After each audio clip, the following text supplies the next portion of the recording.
centre du pays où Monseigneur Félicien Tamboué s'est montré reconnaissant de travaux abattus tout en rappelant de chantiers à faire. Vous aurez plus de détails dans ce journal. Et à Kinshasa, Noël semble être éteinte avec une ambiance timide dans la ville. Le pourquoi, vous le saurez dans cette grande édition du journal télévisé. À l'international, le Nigeria bénéficie de tarifs Internet les plus abordables et devient le pays d'Afrique de l'Ouest qui consomme le plus de données mobiles parmi les plus grands utilisateurs d'Internet dans le monde. Il est 19h, madame, monsieur, bonsoir et bienvenue dans cette édition spéciale Noël. Et voilà, c'est la grande édition du journal télévisé. Je l'ai annoncé au sommaire de ce journal. Le couple présidentiel de la République démocratique du Congo a pris part à la messe de Noël ce mercredi 25 décembre 2024 à Kananga, dans la province du Kasaï central. Monseigneur Félicien Tamboué, archevêque métropolitain de l'espace Grand Kasaï, qui a officié la messe, a reconnu le travail abattu par le président dans cette partie du pays, tout en lui rappelant 3 grands chantiers encore à faire pour booster le développement local. Suivez cet extrait de Monseigneur Félicien Tamboué. Sont nombreux, mais il y en a 3 qui nécessitent votre attention particulière pour une intervention urgente. Je cite les routes, l'électricité et les ravins. Le Grand Kasaï, qui ne se limite pas seulement à ces grandes villes, reste un espace gravement isolé et tristement enclavé. En plus des routes nationales, il y a un besoin impérieux de construire des routes interprovinciales et des dessertes agricoles pour faciliter la circulation des personnes, des biens et des services, sans quoi le développement tardera à venir. Nous vous félicitons de prendre le temps de visiter la route de Kalambambouji qui nous ouvrira sur l'Angola. Mais nous émettons quelques réserves sur ce projet. D'abord, nous devons admettre qu'il faut construire cette route pour nous désenclaver. Mais le risque est que, si rien d'autre n'est fait, nous ne serons, nous, qu'un marché pour l'Angola qui viendra déverser chez nous son ciment, ses bières et ses autres produits transformés. Quittons le Grand Kasaï et revenons à Kinshasa pour célébrer la nativité du Christ. Le fidèle de l'église catholique Saint-Albert-le-Grand, situé dans la commune de Ngaliema, ont participé ce matin à une messe dont le thème était « Recevoir la lumière du Christ dans nos cœurs ». Francine Moukeba et Ene Kabamba y ont assisté et nous ont fait vivre l'ambiance qui a régné. Donc suivez le reportage. Au moment où nous parlions, les derniers arrivants faisaient leur entrée dans notre dos. Ici, à la paroisse Saint-Albert-les-Grands d'Ngaliema, comme dans les nombreuses paroisses à travers le monde, les fidèles ont envoyé les églises dès les premières heures de la matinée pour participer à la messe de Noël. Les thèmes retenus pour cette célébration ici étaient « Recevoir la lumière du Christ dans nos cœurs ». Tant des chrétiens qui n'immortalisent pas vraiment la journée d'aujourd'hui, c'est plus dans le cadre des festivités qu'on sort, mais le thème d'aujourd'hui nous invite à recevoir le Christ dans nos cœurs, qu'il puisse vivre, que la lumière qu'il amène, que cette lumière puisse éclairer tous nos ténèbres. Les enfants présents ont également fait un effort pour retenir l'essentiel de cette messe. Qu'est-ce que vous avez retenu de la message de Jésus? Il est dans une joie, plus précisément dans une étape. Aujourd'hui c'était Noël, la naissance de Dieu.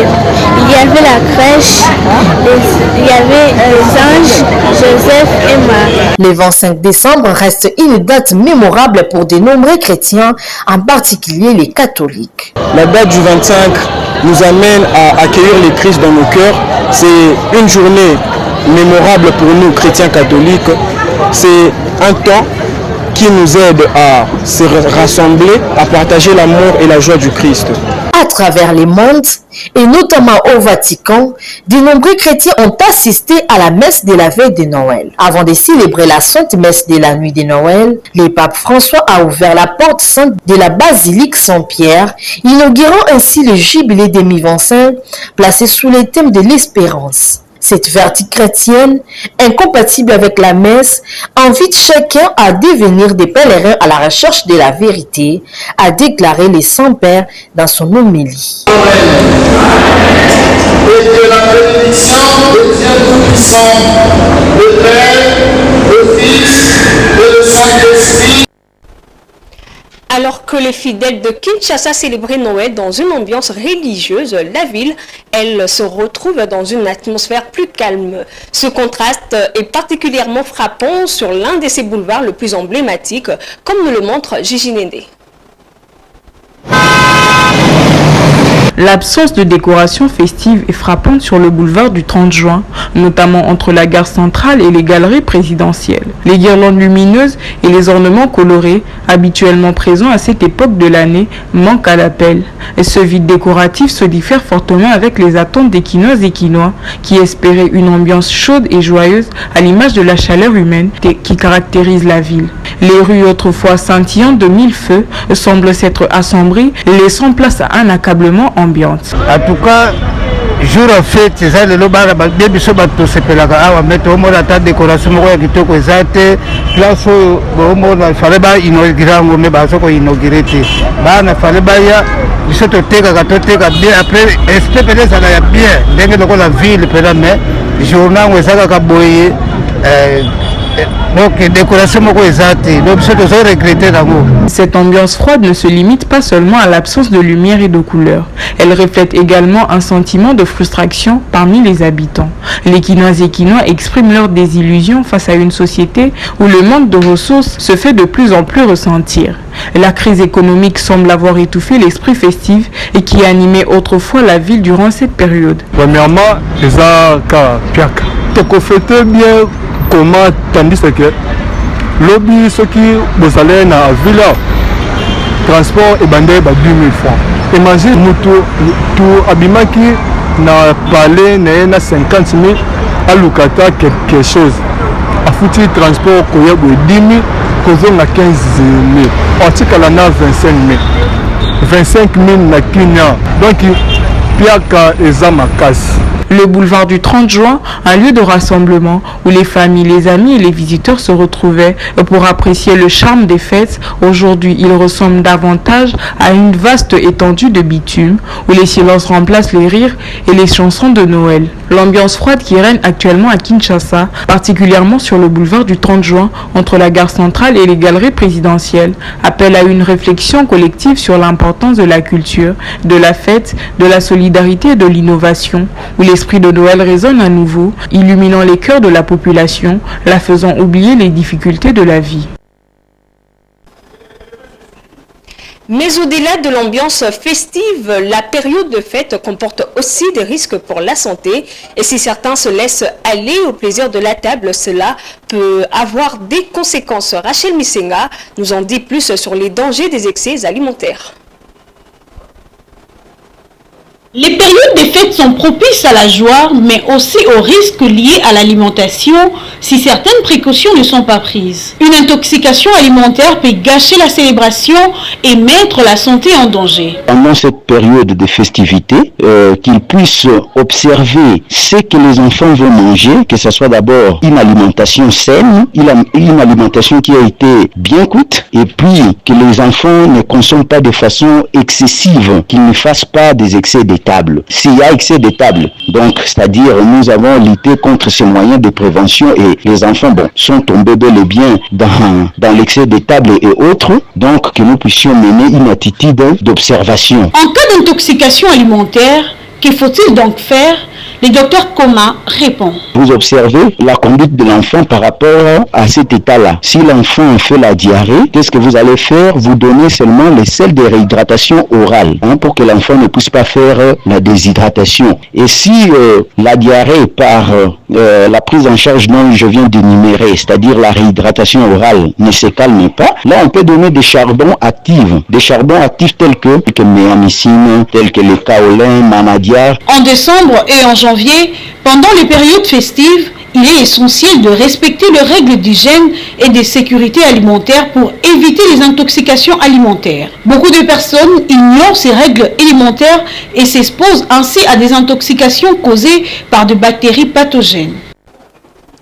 L'effervescence habituelle dans les marchés et les rues illuminées semble s'éteindre à Kinshasa, remplacée par une ambiance bien plus terne et triste. Cette année, les préparatifs de Noël ne se font pas au rythme de rires et de chants, mais de soupirs de frustration de clients et commerçants pris au piège d'une spirale économique qui affecte profondément l'esprit de fête. Je vous propose de suivre cet élément. Derrière étal ou autrefois régnait abondance et variété, les commerçants font face à une réalité implacable, la hausse des coûts des marchandises. Nombre d'entre eux voient leurs bénéfices fondre, incapables de répercuter face à l'augmentation des prix subis par les producteurs. Cela engendre une baisse notable des ventes, mettant en péril l'équilibre précaire des commerces. 30 000 francs. Pour 30 000 francs. Quel degré? Si vous battez les blocs moins cher, tous les blocs moins cher, on va plus. Vous avez un côté, tant que vous vendez, vous allez tout de technicité. Vous avez vu tout ce que vous avez, vous avez tout ce que vous avez. Na toro et comme la ça lolo. Vous avez 30 000 francs. Les clients, quant à eux, expriment ouvertement leur désillusion face à la montée des prix. Un constat amer à l'heure où joie et enthousiasme devraient primer. Circulation exate, transport passé, baklia biso mona ndito ela na yeko somba. Mais par rapport à mon liba prix, nande ba doit somba mo bana le mouvement exate. Donc faillite ya makasi. Faillite ya makasi ba konzi ba na ndenge ba ko sala bon. Na biso circulation routière, soit ba taxi c'est belé pour les billets trop cher. Na mbongo ya ki na route na ndako na somba bana bilamba, somba la suyo mo passe par rapport à la constant. L'ambiance, essence même de la période festive à Kinshasa, semble avoir disparu sous le poids de cette charge financière. Malgré les dires du gouvernement pour la baisse des prix des marchandises sur le marché, la situation reste la même à ce sujet. Si Noël est un moment de festivité pour les Congolais, il est aussi pour les institutions. À l'approche du Nouvel An, le conseil d'administration, la direction générale et les personnels du Fonds de promotion de l'industrie présentent leurs vœux de bonheur, de santé, de longévité, de prospérité et des réussites aux principaux animateurs des institutions de la République et au peuple congolais. Le FPI, établissement public au service de la nation, concrétise déjà la vision de Félix Tshisekedi qui prône l'industrialisation du pays. De plus amples détails avec Dieudonné Bonali. À l'occasion des festivités de Noël et de Nouvel An 2025, le conseil d'administration, la direction générale et les personnels du Fonds de promotion de l'industrie FPI ainsi présentent leurs vœux de bonheur, de santé, de longévité, de prospérité et de réussite au président de la République, chef de l'État. Les mêmes vœux s'adressent également aux honorables présidents des deux chambres du Parlement, à Madame la Première ministre, au ministre de l'Industrie et Développement des petites et moyennes entreprises, aux membres des institutions, aux partenaires du FPI et au peuple congolais. Établissement public au service de la nation, le FPI concrétise la vision du président de la République qui prône l'industrialisation du pays. Il travaille pour le développement endogène, axé sur la création et la structuration judicieuse des chaînes de valeur. Le FPI prie l'Éternel Dieu Tout-Puissant d'assister le président de la République dans ses efforts pour la consolidation de la paix, la sauvegarde de l'intégrité territoriale et l'essor économique de notre pays. Fête à Kinshasa, le 24 décembre 2024, pour le Fonds de promotion de l'industrie, Bertin Moudimou Tshisekedi, directeur général. Voilà, l'information ne s'arrête pas seulement ici, traversons les frontières, madame, monsieur. Place à la page internationale.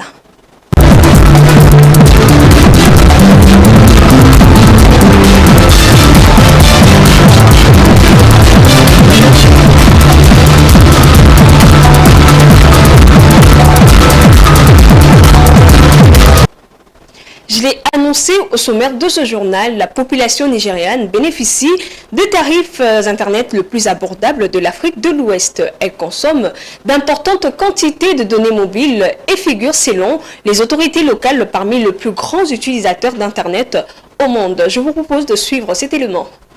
Les internautes nigériens ont consommé une moyenne quotidienne de 336 gigaoctets d'Internet par seconde en 2024, soit une hausse de 39% par rapport à 2023.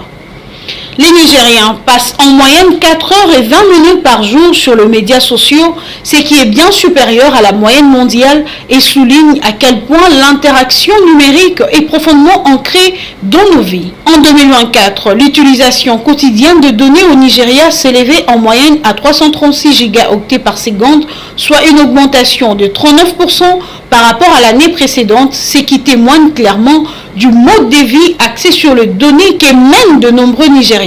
Ceci s'inscrit dans un contexte de hausse de coûts d'exploitation pour les opérateurs télécoms du pays, principalement attribués à l'inflation et à la dépréciation persistante du Naira face au dollar et à d'autres devises. Malgré cela, selon l'Union internationale des télécommunications, les Nigériens offraient en 2023 les tarifs Internet le plus abordables de la sous-région ouest africaine. En effet, accéder au forfait mobile à large bande le moins cher, offrant au moins 2 gigaoctets de données mensuelles avec une technologie 3G ou supérieure, coûte 1,61% du revenu national brut. Mensuel par habitant, ce chiffre est nettement inférieur à la moyenne africaine qui s'élève à 4,9% et à la recommandation de l'IIT qui considère Internet abordable si le tarif est inférieur ou égal à 2%. En 3 ans, la BIC s'est imposée comme un acteur majeur du secteur bancaire béninois. Pour l'État, c'est le moment de céder une partie de ses parts dans son fleuron bancaire avec à la clé jusqu'à 121 milliards de francs CFA, soit 191,7 millions de dollars de recettes attendues pour financer le programme de développement. C'est la deuxième OPV que le Bénin lance en 3 mois. Suivez. Avec succès, la Loterie nationale du Bénin, l'État béninois poursuit sa mue en ouvrant jusqu'à 40% du capital de la Banque internationale pour l'industrie et le commerce au grand public.